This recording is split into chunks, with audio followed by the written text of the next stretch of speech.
sugi baro.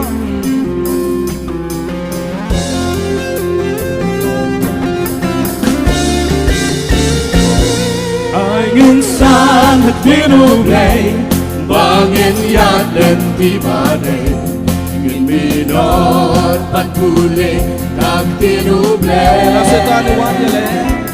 Nasoy tanuan yale Nadyang budalay Nabar Panginoon Yang katinuglay Sira isan. Ang insan nagtinuglay Bakit yaden tibade Naging minot patpuli Nagtinuglay Lasoy tanuan yale Nadyang budalay Nabar Panginoon Yang katinuglay Tim Jong Mi. Tim Jong bilang badon bon Tim Jong bilang makordon Mendim berat para jinggermen Lagi waktu leng pertei Ngin siap syukur tinuglay Emang don Kung tinuglay Sira isan ang Tim Jong Mi.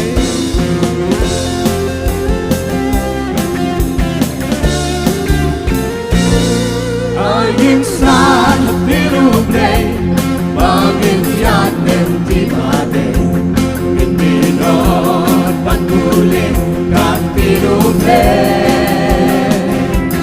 Lasoy tanuan yale Nadyang budalay Nabar Panginoon Yang katinuglay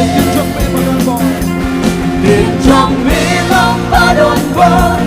Tim Jong bilang makordor At mendim berat para jinggermen Lagi waktu leng pertei Ngin siap syukur tinuglay Emang don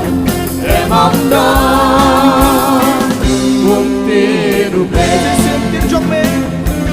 Tim Jong bilang badon bon Tim Jong bilang makordor Mendim berat para jinggermen Lagi waktu leng pertei Ngin siap syukur tinuglay Emang don Kung tinuglay Sira Moros. Tim Jong bilang badon bon Tim Jong bilang makordor Mendim berat para jinggermen Lagi waktu leng pertei Ngin siap syukur tinuglay Emang don Kung tinuglay Emang don. Emang don